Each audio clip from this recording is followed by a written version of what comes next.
Dr. Leigh, welcome to the Superhuman Life. Hey, thanks. Thank you very much. I'm super excited to be here. Yeah, just like I was telling you beforehand, I'm just so incredibly, grateful to have your time here, and where I know we're going to get into some of the sciencey stuff, that I really enjoy learning, and I know there's going to be tremendous value that comes out of this for all of our listeners. I really think the best place to start though with your background and bio and experience, I'm really curious as to with the brain, there's an infinite amount of areas that you could have gone to study and work. And even like you were telling me, prior to what you're doing now, you kind of had it made, for lack of a better term, sit back, just kind of chill, not a whole lot of work, and just rolling in the cash. But what was really for you, what kind of led you into working with porn and yeah, just kind of, what's led us to where this is what you're, as you called it, your passion project right now? Yeah, absolutely. I call it my passion project. And, there's really two reasons. One is for the sake of other people and society in general, which I will explain in 1 second, because that's the larger reason. But really for me, why me specifically is drawn to this is, what I'm getting out of it personally is the way that my brain works is I really love niche types of concepts that go back to brain performance, cognition, thinking, that psychological and emotional aspect, and how that plays out in behaviors of people's minds and bodies. And literally pornography use and a habit and addiction, when people are able to acknowledge that they are at the level of addiction, is the perfect storm of all of those aspects. It is a brain performance pattern that is led awry by a supernormal stimulus on an electronic device that's resonating at the perfect frequency to calm and stimulate a brain.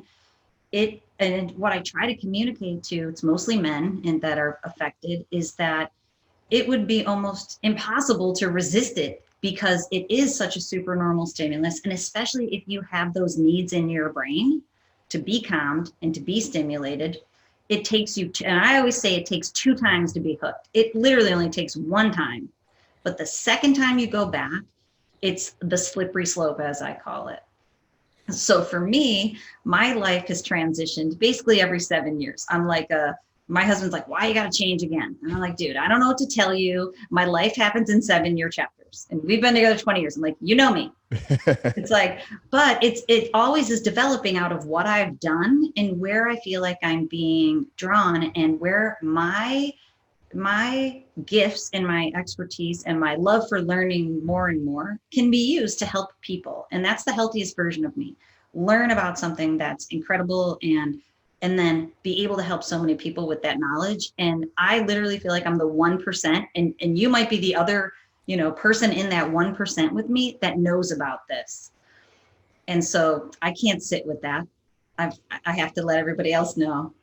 Yeah, that's amazing. And for me, I know firsthand from living with it what it feels like. So I've gone through the transformation, and I've understand once you break free how freeing it is. And then when you really kind of get clear, I thought I was focused and successful and creative prior to this, but like when I was able to, that kind of 90-day reboot period, which I'd love to kind of get your take on the time frame later on. Like it's that's always the hardest question. Let's save that one for a little, because people ask me the number one comment, how long is it going to take me? It's like there's so many variables, but we can definitely exactly. Yeah. But one thing you said there is you said it only takes 1 or 2 times if you have that in your brain. So question, are there brain types? I don't know if that's the right way to phrase it, but are there specific development of the brain or the specific way the brain is, wired that makes somebody more susceptible to a pornography addiction? Yeah, and scientific. How can you know if that is you, if it's even possible? Yeah, I can know. Most people can't, but the beauty of it is I use technology that's called EEG, electroencephalogram. So most people know, if you've gone for life insurance, you have to have an EKG of your heart. It measures how your heart is using electrical energy.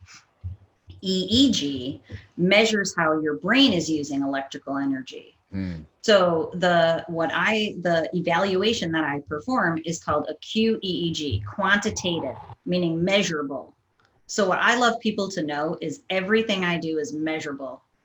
I can measure it all. So it's amazing. It's awesome. So the first thing, and we just call it a brain map. It's a QEEG brain map. But basically, there are brain performance patterns. That's how I talk about it. Instead of brain types, they're performance patterns. Okay.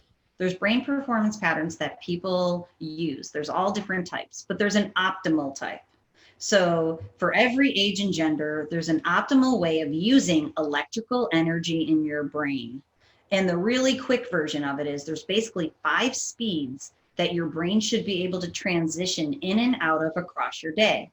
And they're so logical to think about. So I usually start like in the evening when you're feeling groggy and tired, your brain's starting to make more slow speed.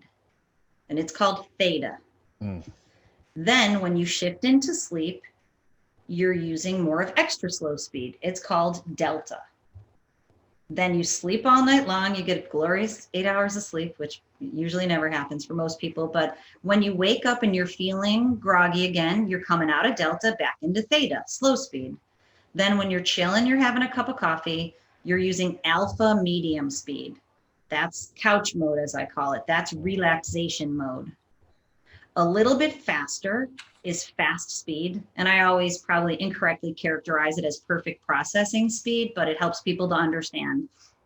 Low beta is perfect processing speed for being in the zone, for being in flow. I'll talk about flow in a minute because it's one of my favorite concepts ever that is destroyed by pornography. Yeah, watch that video. Destroys flow.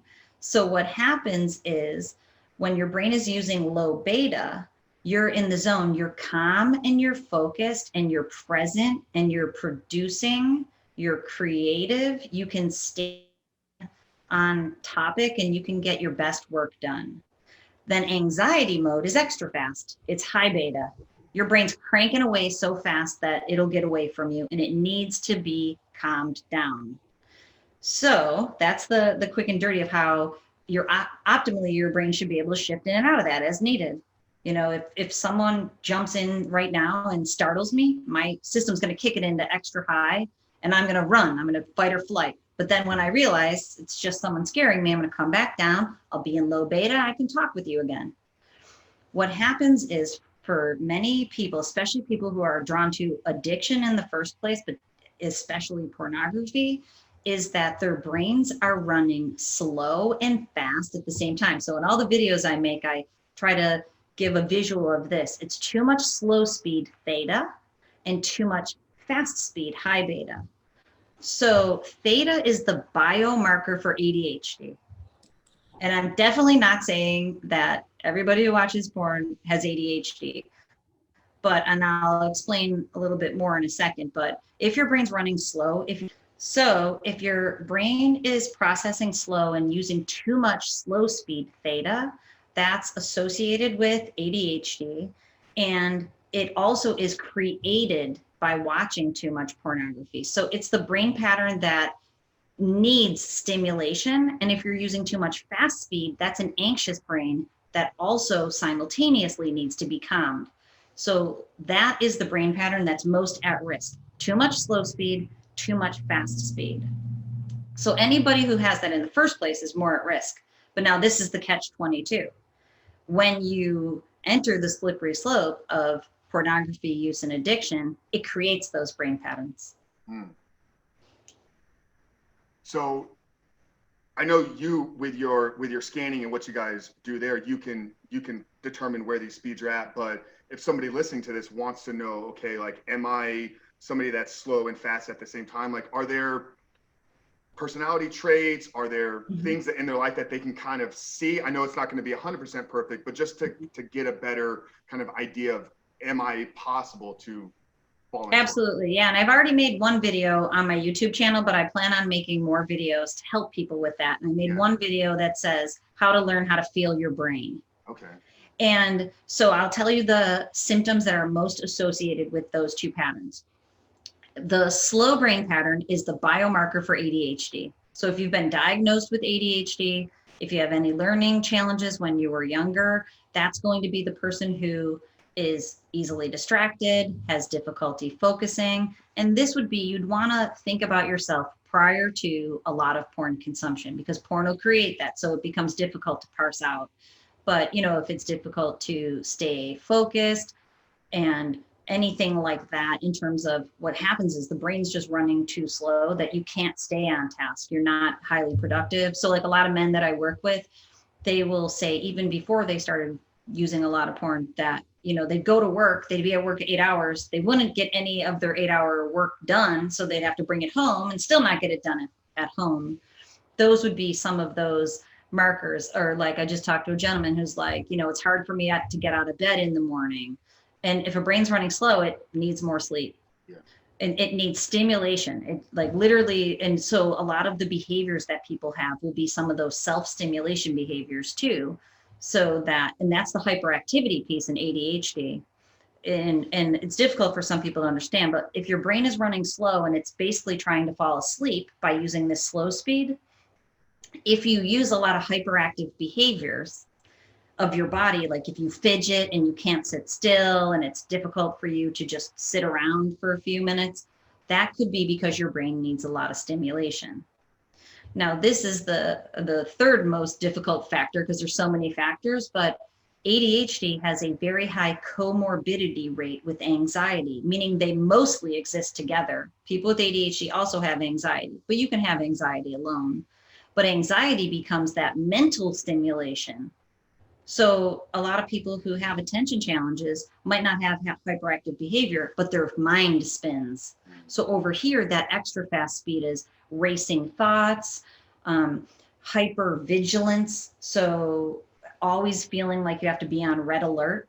And we know, as an aside, to go to this, to speak to this brain pattern, we know that at the root of pornography addiction many times is trauma or dysfunction in a young man's, we'll just leave it at a young man's because it's mostly men, in a young man's life. So what that can create is this hypervigilant, like you're always looking for the other shoe to drop. Rumination, constant thinking, or literally feelings of stress and anxiety. And I always call high beta this extra fast mode, problem seeking mode. So if you constantly see problems, and you know that plays out as anger issues, mood regulation issues. If you have a lot of problems in your life and you're attracting them to you, and then you can't deal with them, you're up here in high beta. And when we reduce these modes and we bump up perfect processing speed in the middle, like the exact same thing can happen to you and the world isn't falling apart because your brain's no longer in the mode of seeing all the problems and not the solutions. God, I love this because as you're explaining each one of these, I'm like, yep, I remember that. I remember those feelings. I remember the anger, you know, anxiety, this, that. You said something of, like, when you're talking with your clients or your consultations, you know, let's think back to how you were pre-porn. Question, because, you know, I think the age is getting younger and younger and younger, probably as the days go by, because phones, devices, this, that.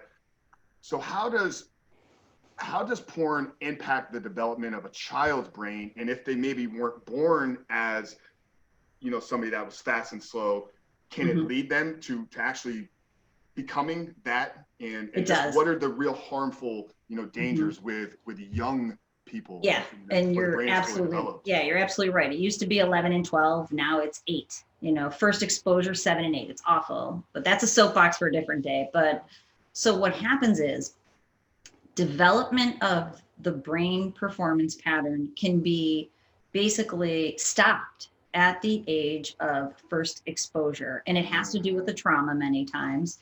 And I don't even love using the word trauma because people think trauma doesn't apply to them because it feels like a big word. So I try, but it is trauma, but I try to use, you know, that's why dysfunction feels better, because if I say, was your family dysfunctional, people be like, oh yeah, and be like, was there any trauma in your family? Oh no, but they can be one and the same. So yeah, you know, having something happen where then you're exposed to pornography at a very young age, and that becomes your mechanism of self-soothing the pattern that is beginning to brew because of trauma. So trauma can kind of bring those patterns out. But then going back to the idea of the 1 and 2 times of watching it in today's day and age of porn being on the internet and video, not like the Playboys of, years ago, is what happens is it can stunt the growing brain, because we know science shows that basically frequent and consistent consumption is shrinking the brain and lowering the brain activity. So that when that starts at a younger age, what would typically happen is, and there's a lot of working parts, but as a young child grows and goes through puberty, brains develop to the age of 28 in young men and 25 in women on average. And so basically that's, a lot of years that the brain isn't able to develop health in a healthy pattern because of the beginning of frequent and consistent consumption. Okay. Now, I think you probably just perked up a lot of ears with listeners, knowing that we have, the majority of men, some of them in their, mid to late 20s and into their 30s, and for me, I'm 37 now. So I wasn't introduced to internet pornography at the age of 7, but once I was 15 and we had AOL, dial up, I can remember, closing the door and, finding it. But a lot of the guys that are, maybe a decade younger than me, it's like they've had access to this since they were young. Yeah. So when you were saying that, it literally stunts the growth of their brain. Here's these guys now that are hearing this, they're 25 to 30. They've been consuming it for 15 years. Have they been impacted forever, long term? Like, will their brain not grow beyond or develop beyond where it has, or is there light? Is there shining? Yeah, that's a great question, and I'm glad you brought it up, because this is what I try to communicate to people. That's why I'm here. Is that neuroplasticity is shown to be able to be important and be able to be accomplished across the lifespan. And even I can remember even 15 years ago sitting in a conference where I was being taught, maybe it was more than that, 20 years now, but I was being taught that the critical period of development was up to the age of 12. And, after 12, brains weren't that plastic. But now we know there's so much more research in the last 20 years that we know that brains are neuroplastic across the entire lifetime. And yes, it's easier to change a brain when it's younger because of a variety of factors, that the brain is younger, more pliable in and of itself, and the neural pathways haven't been burnt in for 10, 15, 20 years. So brains are more pliable when they're young. But I've worked with people at every age. And the oldest person in my practice, not for porn, but for different issues, is 86 years old with huge success. And so you can unwire. The way I talk about it is, what you need to do is unwire and rewire. And I always use visuals. I don't know why. Probably because I've been a college professor for so long, and you're trying to use all the different teaching modalities, but we need to unwire the pattern. But more importantly, we need to rewire the optimal healthy pattern that can shift in and out of those modes. That can be accomplished for basically any person whose brain isn't injured, and that's probably for a different day, a brain that isn't injured at any age. With there's some work that needs to be done, but it can absolutely happen for everybody. So there's hope for every single person out there. And I work with so many people who have what's called learned helplessness, because they've tried before and they haven't succeeded. They've worked with this, that, and the other professional, and that person hasn't been able to help them. And I like to tell people, communicate that unless you're unwiring and rewiring, if you're just counting on unwiring, that's not powerful enough. So if you just say, I'm not going to watch porn anymore, you're counting on unwiring to happen, and it may not, because for some people, it just doesn't happen. But if you're taking a proactive approach through training your brain, whether you use technology or not, and then using your body and your mind to rewire your brain, you're taking a proactive approach of rewiring in the optimal pattern and unwiring the less desirable one you've been wiring in. So with every consumption, you're wiring in the old pattern that you've had for the last 10 years. Stop doing that, start wiring in a new, better one, right off into the sunset. You're speaking my language here. I've never heard or used the word unwiring, but I did a video on my YouTube, I think it was last week, maybe the week before, about, I don't know if you're familiar with like the no fap community. It's kind of like, we're just going to stay away from it. And it doesn't really seem to have a proactive approach. And I shot an entire video, like, it's just not going to work. Like if your plan to quit porn is simply, I'm going to stay away from it, good luck, because like you're not taking that proactive approach. So let's kind of break each one of those down a little bit. Like what needs to be done on the unwiring side, obviously completely removing porn and not watching it is going to be one, but I'm assuming there's some other things that you can do to kind of help speed up that process. So let's talk about unwiring, and then let's talk about some strategies first without technology to rewire, and then let's get into the technology piece. Totally, yeah, really, sounds great. And just so you know, it's called, there's a science behind everything that I tell you, and I always tell people, I'm just the messenger. But the science behind unwiring is called anti-Hebbian learning theory, Hebbian. And it goes back to Hebb's law. And most people have heard of Hebb's law, at least the adage. The unwiring is anti-Hebbian learning theory. The rewiring is called Hebb's law. Neurons that fire together wire together. So to speak to the unwiring, is neurons that don't fire together stop wiring together, is basically what we're talking about, but it's not powerful enough. But you do have to do that for sure, because if you're just going to continue to wire in this unhealthy brain pattern, you have no hope of being able to rewire in a new one, because that one's been being used for 20 years and you're still hardwiring it in. So strategies are abstinence of consuming pornography. And I can talk a lot more about the brain mechanisms that are behind that in just a second. But then also, and this is the part, talk about the no fap community, because when I'm in one-on-one calls with people, I'm like, you're not going to want to hear this, but you have to stop masturbating. And they're like, are you sure? I'm like, yep, I'm totally sure.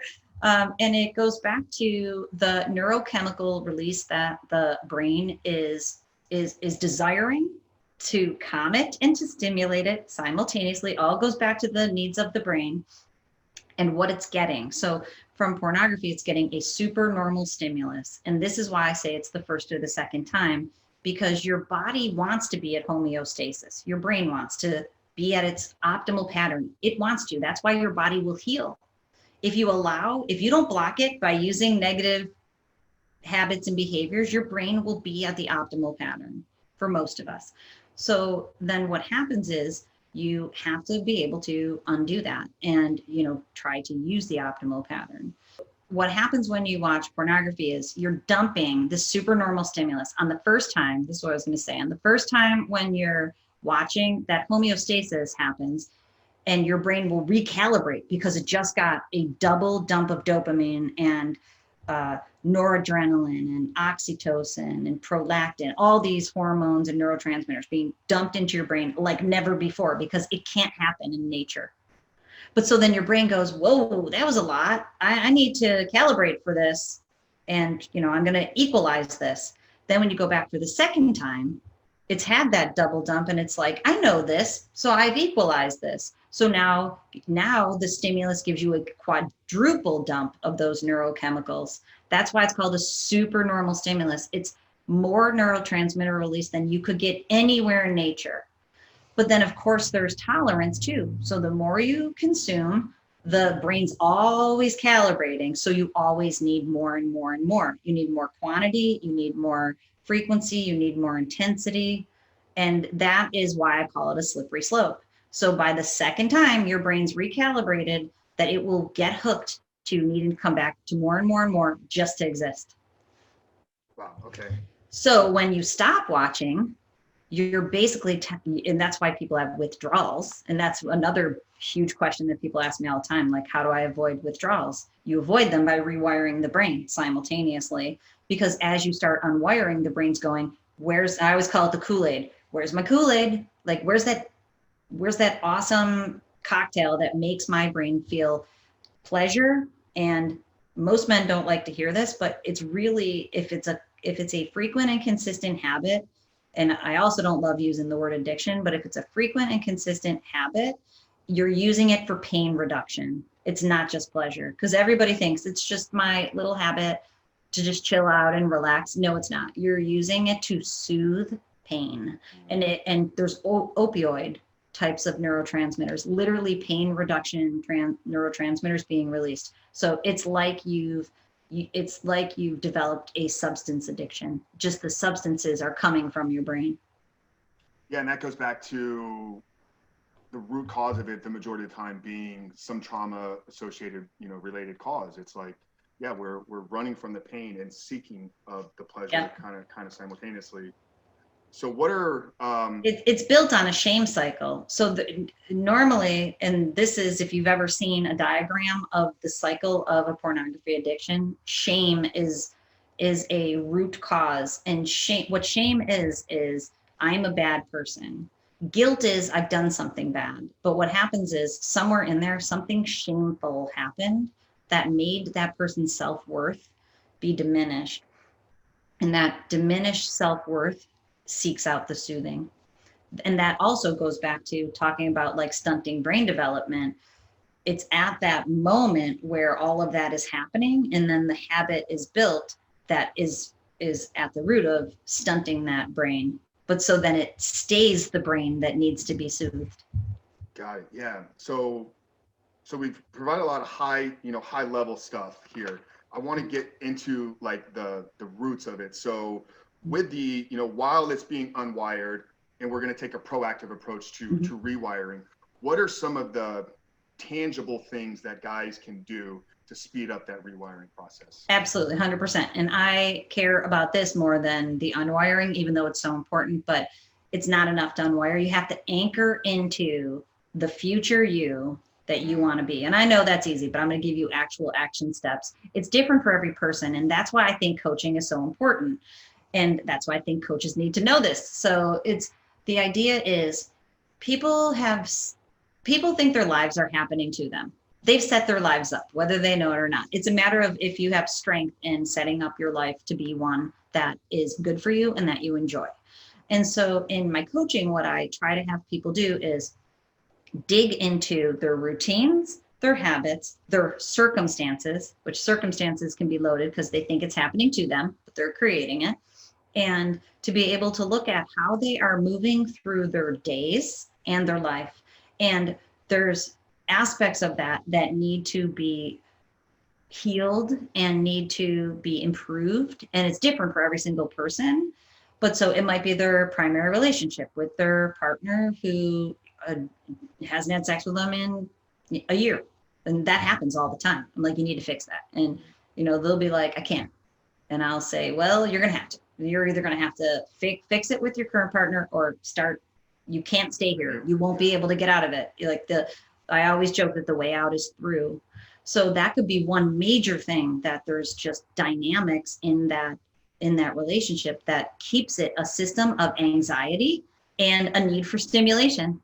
It all goes back to the brain. It's like our lives can be set up so that we're getting the needs that we have, going back to your brain, to be calmed and to be stimulated in a very healthy way throughout your day. And that's really like, if we're going to go to one thing a person can do is look at how you're getting the needs of your brain to either calm yourself down when you feel stressed out or overwhelmed, or to stimulate yourself when you're bored. Likely right now you're going to your habit if you have one. And the way to get out of that habit is to work out. Working out is a number one thing. And on my videos, I try not to talk too much about myself, but I have a boxing dummy, and I have been learning how to box with, I call him the general. And I've always worked out, but when I go down and I learn combinations and I have an app, that puts my brain into the optimal pattern. It's calm and it's focused. It's getting stimulated by learning new boxing combinations, and it's also being chilled out because it's getting all the neurotransmitters it needs from a great workout. So the more I do that, the less I need at the end of an arduous day to calm and stimulate myself. And that's a huge piece of what I do with people is I have them look at their days. And most of the people that I work with have either days that are just jam-packed with work and families and obligations and commitments, or they're laying around doing nothing. So it's like a life that just needs constant stimulation or a life that needs constant calming. But you can create across your day. And, not that I don't even claim to be perfect, but I claim to be constantly working on this. I'll work for 2-3 hours. and this is actually really pre-COVID because right now I'm a little fluid, but I'll work for usually around 2.5 hours, and then I'll go for a run. And then I'll work for another 2 hours and I'll go box. Then I'll work for another hour and then I'll go chop food and do my food prep. So basically I'm like using my brain, giving my brain a break, stimulating it, calming it. But throughout my whole day, I'm doing that in a very healthy way. So then at the end of the day, I don't have this insatiable need for calming and stimulation. Incredible. And I'm not gonna lie, when we finally locked up that we were gonna do this, I was like selfishly like doing this for me, as kind of a confirmation on the things that I'm teaching and working with, because like I said, I just having somebody of your, degree and credentials and status, it's such an honor to have you on the show. But you said that kind of anchoring into the future you, as I've been creating content, you kind of come up with these lines that, you frequently using. And it's like the one here that I've really landed on, it's like, in order to become the person that is no longer addicted in order to end your fight with porn addiction, you must become the person that's no longer addicted to porn. So it's very future oriented, very future focused on how can my life be once I've removed this? And then, it's really about instilling those habits, routines, and kind of looking at the areas where we may have been weak before. But I love like the new learning or learning of a new skill piece where you talked about with the boxing, how that's probably turning on a part of our brain that we're not using or wasn't there before. And it's absolutely link in that. And in recovery specifically in recovery from pornography use, I challenge people to do that in 3 areas of their life. I challenge them to anchor into a purpose or something that excites them in their work or whatever they get up to do every day. In their relationships. So like, my husband and I are constantly trying to either do new fun things together, which is challenging. We have 5 children. I don't know if you know that. So like having alone times to even go for a walk is, but we're always we work together. So we have fun work projects we create weird stuff and we're always having fun. So in your relationship, you can create that and in your hobbies. So like boxing is, my new hobby, but I always have a new something, like it was yoga at one point. It was, so but then in my days, I'm excited about my work. I'm excited about my relationships. I'm excited about my downtime. And really if you take away nothing else from this episode, it's to have a plan for tomorrow that excites you. And that's how you do it. Like, to tell someone, get a plan for tomorrow that excites you. They don't know how to do that. But when I'm in the coaching calls, I say, okay, what are you going to do in your work? What's the one thing that makes you excited? And it's so interesting because most people I talk to aren't doing it. It's like the last thing they do. They're doing their drudgery. No wonder why they don't want to get up because they're drudging through their days. For a paycheck, to pay the bills, and hopefully they can pay the bills. And my husband and I are doing a lot of co-parenting and co-working. That's why we cut out time to go do something like that is not those things so that we can have some fun with each other. And then we do that both in our hobbies. My husband golfs. He goes golfing 3 times a week, which you'd think it's necessary in COVID because we all spend so much time together. But, that's really, he's getting better and better. He's thinking about it. He's golfing with new people. He did a competition a few weeks ago. So when you have all these things going, it is like, you want to get out of bed. You don't want to waste your time. You're on purpose. You're on fire in multiple avenues. Yeah, I've taken your 3 and I've compiled them into 5, and they're all F related, with the name being Frank, but it's faith, for me as a man of faith, that's number 1. And I think that's, for the majority of the guys coming to me, that's for them as well. But faith, fitness. So fitness is just overall health. And as a, former bodybuilder, health coach for 15 years, like I do believe that our physical, our body's mind and spirit health is highly important. So faith, fitness, finance would be kind of your purpose. So what are you doing to create a living, and are you looking at new ventures and new opportunities? The relationships piece would be family.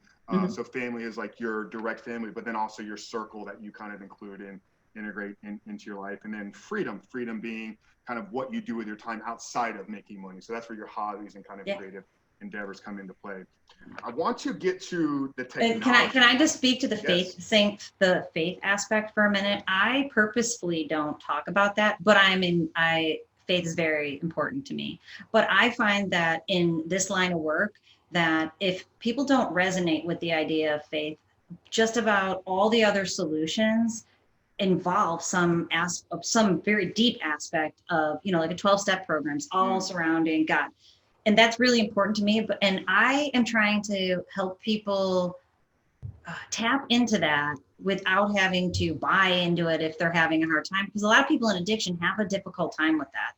And it's interesting because, like, I always use my outro, which like you said, these things just develop. I always tell people, control your brain or it will control you.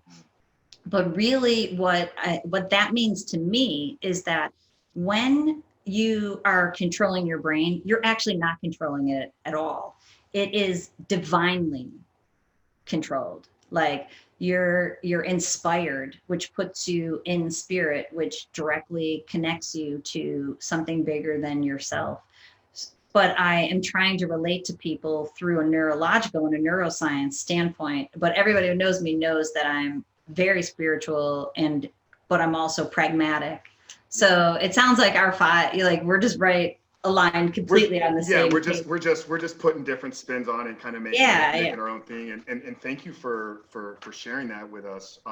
For me, it is such a crucial part of really my story and transformation that I wouldn't be fully authentic if I didn't incorporate it into the mission and message of what we're trying to do here. But like we talked about before jumping on, I mean, there's billions of men around the world. So there's plenty enough, there's plenty enough for Trish, and there's plenty enough for Frank, and there's plenty enough for all the other guys out there that are tackling this work. There's more than any of us could do together 100%. Is the reality. Yeah, so. and that's the scary part is no matter how many people we get to join this, we're constantly going to be fighting it. I want to real quick talk about some of the technologies that you guys are using, because I think that's amazing. We can go both in your your regular practice and in the porn coaching, but how are you guys integrating or incorporating that, and what does that really look like? And I guess if a guy out there is curious, like, where can you kind of link up in yeah, definitely. And I am very deliberately creating that. And like you and I talked about actually I didn't frame it this way, but the dangers of porn, they call it the AAAs, that it's affordable, accessible, and anonymous. So I've created a very low price point, affordable, accessible. You just I have my coaching websites at drtrishleigh.com. You go there, you sign up, we never have to meet. That's anonymous. So of course that's the lowest level of support, but it's important to me. And mentally, I thought to myself, I need to just do exactly what porn does in a healthy way so that people can get the support if they're afraid to reach out to me or anybody. And I know that is the case for so many people. And I've worked with so many people that a lot of men will say, I'm not sure if it's an addiction. How do I know? I'm like, I'm sure you would qualify probably if I gave you any addiction checklist. But, and I give them some markers to look for. And mostly it's like, yeah, I watch it all the time. And I know I can't not watch it. Like, that's the biggest thing. And if you want to not watch it and you want to reach your full potential. So, those are the markers. But the way that I've integrated the technology that we use is in levels so that it is affordable and accessible. And then you can go up from there to more individualized and to higher tech solutions. And it all comes down to resources, time, money, and energy that people have. And people are at all different places. So I'm trying to be able to help people at all different places. And I was telling you, this is why my team thinks I'm nuts, because, I've been practicing for such a long time that I've gotten to the point that we really just, in my private practice, is called Leigh Brain Spine, we only offer the highest tech at the highest price point. And that's a way that we can pre-qualify people. So we're always working with people who are really committed. They're going to do what we tell them. It's just high level stuff. And we work with fewer people, but at a higher price point with higher tech. But that doesn't work when it comes to porn, because I work with so many people who are 18 years old, 20 years old. They don't want to tell their parents. So I'm working, actually with a lot of young men who had to wait to earn the money to work with me, even though it's only a couple $100. But I love that because they're motivated, just going and working. Yeah. So it's important for me. So basically the way that it works is and all of it's available on my drtrishleigh.com website, but I recommend that if people are interested in using technology, there's a low tech solution. There's lots of them, but the one that I like and the one I use myself is called a Muse headband, which I have nothing to do with the company, because people will be like, if you see on my YouTube channel, people comment, I have to buy this headband. Is that the thing I saw you wearing in some of your Yeah. pictures? Yeah, okay. And, I'm just a fan. And then I've become an ambassador because we use them so much, meaning that I have a dashboard where I can see how people's brains are performing. Wow. So the Muse headband itself only has one setting, but it's the setting that serves the majority of people. And especially the brain pattern that I've already taught you about, it serves that brain pattern very well. But it only has one setting. And the way that you engage with it is you put the headband on, I put my AirPods in, and on my phone is the app. And it gives me audio feedback to my brain when it's in the zone, making more of calm focus speed, or when it goes out of the zone, it's making more stressy, slow and fast speed. And then basically it's a beach scene. And when the beach is really calm and lovely and there's little waves and there's birds tweeting in your ear, that's the positive feedback to your brain that your brain's doing what we need it to, the optimal mode. If it goes out of the zone and it's making these stressy, bored, I need stimulation speeds, the beach scene becomes very choppy and rough. It becomes stormy. So that auditory feedback tells you you're making the optimal brain pattern, you're not. And then usually when a person starts with it, it's not making the optimal brain pattern a lot. And then over time, it makes the optimal brain pattern more and more and more, rewiring the brain with the new pattern. And you don't have to do anything except for wear the headband. So is this done in like a meditative practice, like quiet, calm for a short period of time, and you're just collecting this data to then be able to kind of go back later on and review? Yep. So people can just buy the headband without me being involved at all. And if on my website, on my short course that I have, it's $49. It's a 10 lesson course. In there, there's a 15% off code that the $249 headband becomes $212. Okay. Because I'm encouraging people to at least take the short course so they can learn the behavioral strategies using their mind and body to train their brain. Then they can add the tech and they can really move forward. And that's like the lowest level. And I don't have to be involved in that headband at all. If you want me to be involved, then you can do coaching with me. I can see your brain performance patterns on your sessions in my platform. So like I've been coaching people all day in my coaching sessions, I pull up the platform, I can share my screen. We look at what your brain was doing, how it's improving over time, where the days that it was more difficult for it to get into the zone, the days you were successful. And so I use that twofold too, because that can create self-awareness in people who aren't aware of how their brain is performing and how it feels, like we already talked about. And for the self-aware individuals, they can really move forward quickly because on days they know they feel anxious and triggered, they can see what their brain is doing and they can bring themselves out of that pattern. That's literally called neurological regulation. And neurological regulation transcends into self-regulation of the mind and body. So now you're better able to control your behaviors of your mind and body because your brain is neurologically regulated using the optimal pattern more and more and more, which means you don't have to act out because your brain's in a different spot. So I also use those graphs to show people because like I've already told you, they'll say, I've tried this before. And, I was just talking to a guy who's been in inpatient rehab a few times. And a lot of people I work with, that's the case. They spend $15,000 in inpatient rehab to just go back because they haven't done all the things we've talked about. They've barely unwired. Yeah. They have not rewired at all. So that is just a recipe for wasting money and being unsuccessful and then becoming disheartened, learned helplessness. So when I say, look at your brain's changing. You see how last week you were in this anxious, I need stimulation mode, you were in that 58% of the time, and now you're only in it 42% of the time. Can you feel that? And they'll go, yes, I can feel that difference. Yeah, and that's where you talked about the coaching piece earlier. That's such the value in having, a coach that understands the process and can kind of be there to ask the right questions and help you kind of self-reflect and become more aware. Because it's great, I can look at this dashboard and see, oh yeah, it looks cool, it's changing, but I don't know what I'm supposed to do with that. But having somebody like you there, let's talk about this day. Okay, how was your stress? What was your activity like? Were you not doing the things that you said you were going to do? That's where your anxiety was raised. Now look at this one, where everything seemed to be operating good. How were you on that day? Oh, I was in such great flow, it was amazing. Well, that's exactly why. So you kind of ingrain that awareness to where, okay, now we know where we need to be. Let's focus on getting ourselves in that state as much as possible.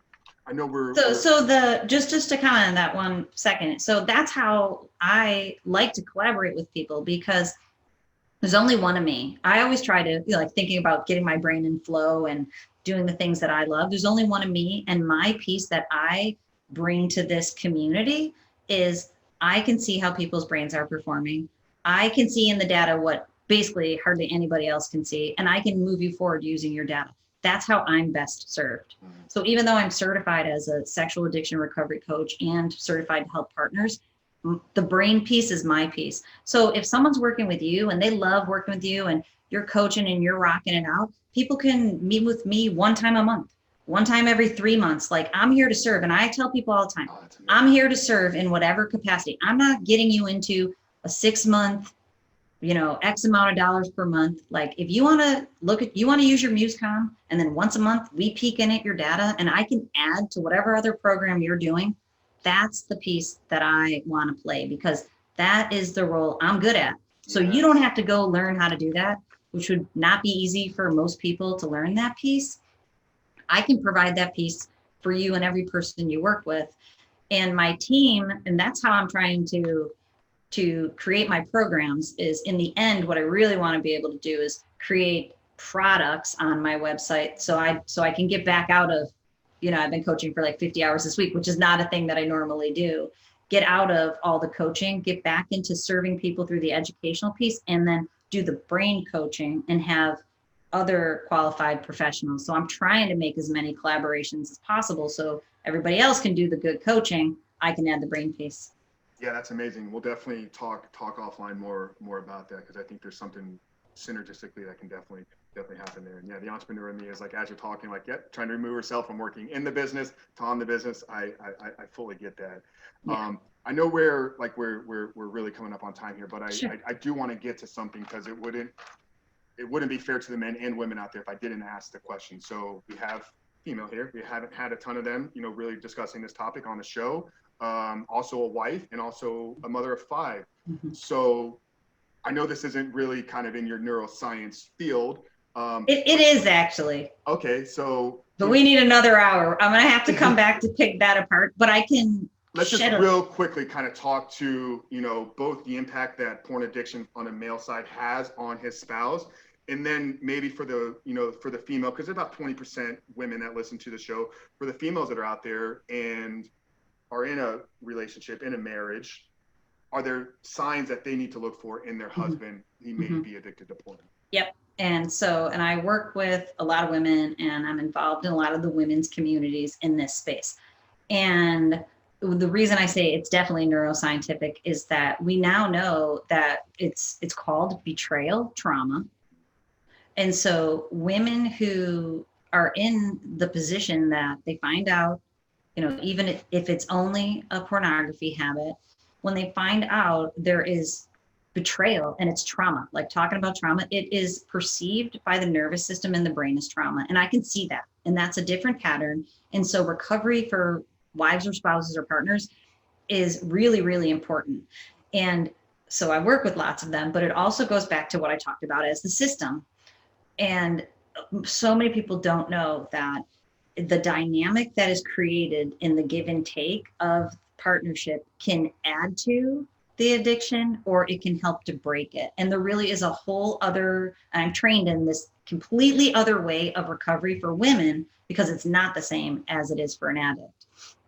So, or anybody with a bad habit. So, and there's lots of pieces. That's why I said we could definitely do just a whole nother episode on what our partners, what should they do for themselves? What can they do to encourage recovery in their partner? But as far as signs go, I would encourage any person who is in this position or doesn't even know that they're in this position yet, is that to follow their intuition. And I find that the partners don't want to create conflict. The number one thing that happens is conflict about real things, at least, is it's the avoidance of conflict. And I'm here to tell you, if you avoid it, it will only get worse. And that is neuroscience. And the way neuroplasticity works is it's your best friend if you're doing the right stuff. It's your worst enemy if you're doing the wrong stuff. And and I talked to a young man yesterday who's like, my girlfriend's totally fine with this, but I really think it's a problem. And I'm like, your girlfriend might be fine with it now because you've been together for 6 months and you're 21. And I said this to him, she won't be fine with this in 20 years. If she's your wife and you have 2 kids and you are sucked in triply hard after 10, 15, 20 more years of this. I'm like, and she probably isn't even okay with it right now. She's just saying that because your relationship is new. So I would encourage you to encourage her not to be okay with it and to get on board with, so it's different too when we're talking about young people versus older people. I work with women who are 65 and been dealing with this stuff for 40 years. And basically at that point, it's really hard to back this thing out because it escalates so much. So if you know this is going on, it's not moral. People make it a moral issue. It's a neuroscientific issue that if you love your partner and you want them to be well and you want them to reach their full potential, the best way that you can help them is by helping them to conquer this so that they can be in a better spot. Yeah, don't throw the guilt, shame, like all of the, all the emotional stuff at them. Like sit down and have the hard, difficult conversation. I've loved how we've been able to really keep this all around, the neuroscience and the brain and everything. And I mean, it's really one of my biggest goals and hopes that in the very near future, it's no longer addressed as just a porn addiction, that it's seen just as severe. It's recognized just like alcohol, drugs, heroin, whatever, gambling, sex. Like I really think that it needs to be. It absolutely does. And the silence, and that's why it's funny because on my YouTube channel, I threw out a video or two.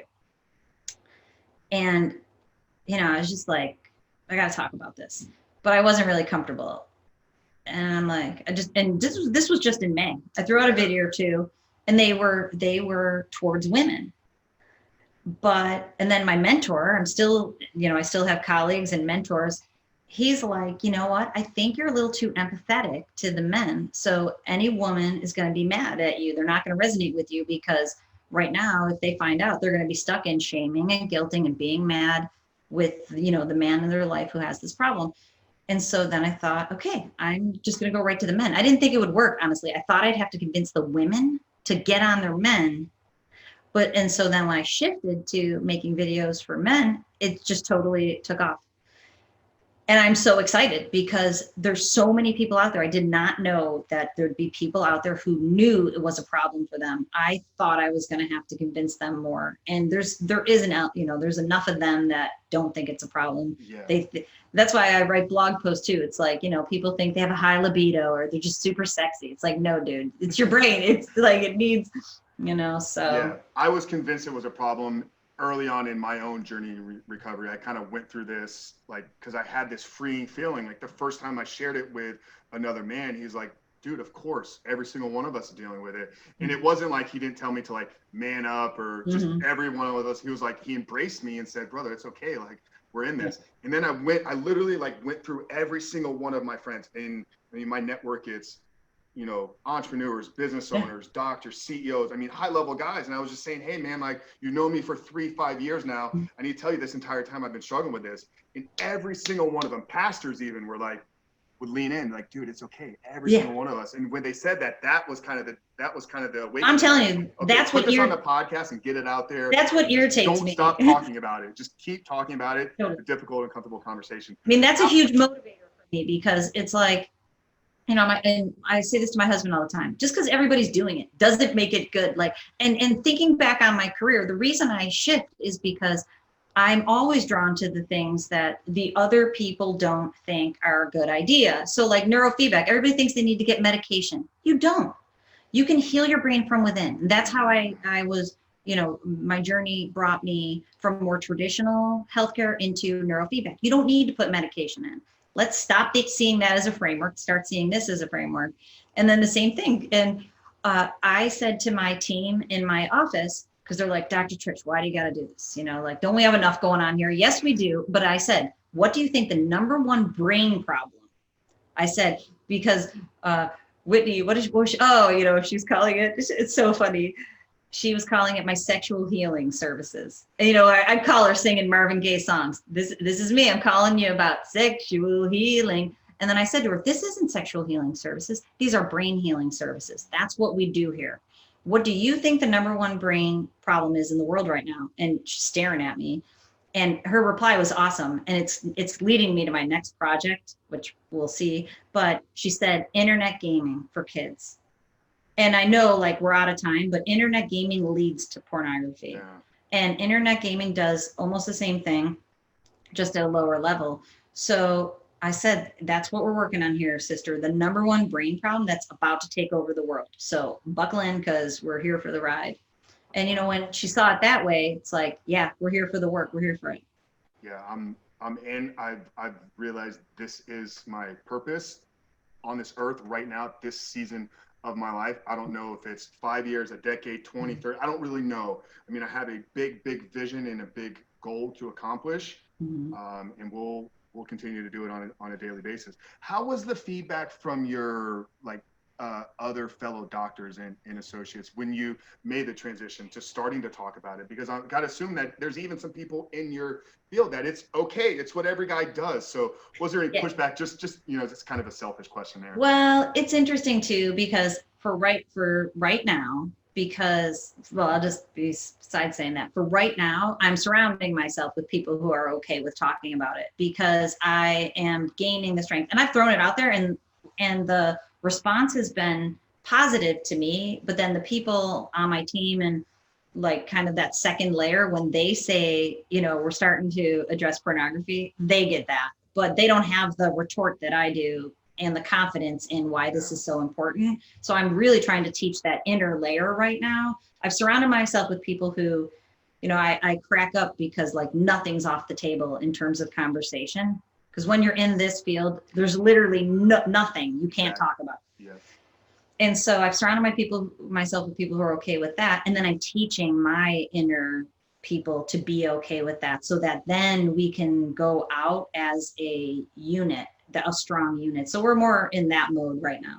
Amazing. And not that you need it from me, but, you know, definitely want to encourage you to keep on this path. And I know when I first found you, I do need YouTube, it, but just so you know, I do. Oh, no. Well, first I want to acknowledge you, because, I mean, for somebody at your degree of education, I know I've said this a handful of times, like, to really jump into what in my eyes is the biggest problem in the world right now. It's just amazing to have somebody, really fighting and like I said, looking for collaborations and looking to, partner up and team up. I think that's what we ultimately need. But yeah, I mean, if encouragement is what you need, then keep going, because your message is well received. I've gone through, I've watched a handful of your videos. This conversation has just been, I mean, I'm jam-packed with notes, and I'm going to go back and listen to it multiple times just for my own sake. So I really do want to, keep seeing you going out there, and I'm excited about some of these other upcoming projects that you have. So thank you again for your time here today. I have one final question we're going to get to. We wrap up with every podcast with one last question. But before we do that,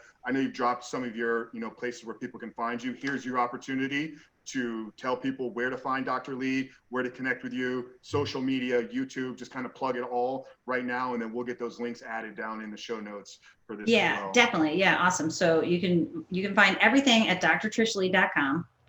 And then you can get a personal consultation with me, which is easy. You can schedule it yourself if if you're out there and you don't want to have to talk to my team. My team's in the background on this one for right now. I field everything myself. So I field emails. My email is trish@drtrishleigh.com. I say that on my videos. I want people to email me because I'm here for it right now. And then on YouTube, which I'm really trying to build my YouTube channel, I would love people to go there and to like and subscribe and hit the notifications. I am trying to motivate people more and more. I created a new playlist just this past week of Monday motivation. People put their comments in, and I make a video for every question that somebody has, even if it's on the cusp of my, what I'm good with putting on YouTube as being the mother of 5. But if people have questions that they can't ask anybody else, I'm here for it. Put it in and I will answer it. YouTube's a great place. I'm going to be doing YouTube lives because that's where people are finding me. On Instagram, I'm at Dr. Trish Leigh. And a lot of people are messaging me there. Please don't do that because when people are like, I have this problem, it's this big, I'm like, please just contact me on my. That's why I originally Yeah, and I'm cool with that. Like in responded terms of, as yeah, in quickly as terms you of did. collaborations, but if you do that, I'll just send you to my website to, for a consultation. Cause obviously I'm chilling with my family and I will respond to every Instagram message, but I can't solve your problem on Instagram, but I can help you. But those are great places. YouTube's the number one place. I put out 3, 4, 5 more videos every week, just trying to get people's questions answered quickly and then make longer ones with more information. Yeah, no, amazing. And I'll get all that linked up. We started putting all of these interviews on YouTube as well. It's been a channel that has really been growing and blowing up for us in the last, 2-3 months. We're doing daily videos at this point. So we'll do the full episode. We'll do chopped up bits where you drop tremendous value. And I'll make sure to link everybody back to you. And even for you guys that are out there that are hearing this and are working with me or in our community, like we said, there's something that Dr. Leigh is doing here that I don't have access to or even the knowledge to help you with. So link up, get this free, get the 29 consultation, buy the bands. I have it written down here, the Muse headband, link up. And like I said, her and I are going to talk offline at some point here pretty soon about how we can maybe incorporate that for some of you guys. But you guys know I'm not, I never tell you that I'm the only one that can solve this problem. Clearly, Dr. Trish Leigh has some amazing resources to help you guys. So make sure to connect with her. So as we wrap it up here, Dr. Leigh, we're here at the Superhuman Life, and obviously, that the mission behind what we're doing here is to help men break free from porn addiction through the power of faith and fitness. And it's really built into kind of my story and my transformation was the genesis of everything that we're doing here. As somebody that struggled with not just porn addiction, but multiple addictions for close to 2 decades, I lived a life shackled, and now I've lived a life free. And it was really in me connecting closer to God and finding my faith that I was fully able to kind of step into what I now call a superhuman life. So for me, living a superhuman life is really about your belief system. It's about understanding that you were created for a very specific purpose, but then doing everything you can on a daily basis to bring you closer to that purpose. So I like to wrap up every interview with just asking the guests, and I'm really curious where a neuroscience is going to take this question. But how would Dr. Leigh define living a superhuman life?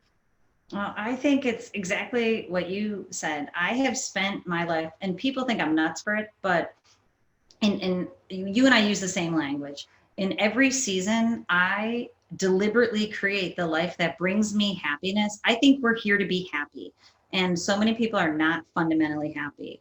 I try to use my God-given gifts, and then I develop those also. Like I feel like that is, and every morning I wake up and I literally say to myself, and people who can't handle it, but I will say to myself, how can I serve today? Who do you want me to see? Who do you want me to talk to?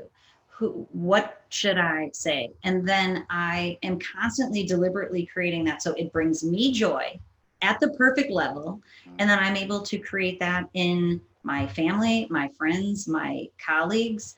But it does go back to neuroscience, is if you get your brain in that mode, that is the mode of attraction and the mode that will send off literal electromagnetic frequency of energy, of joy, where you can make your impact on other people. That's the zone of being able to do that. That to me is superhuman living.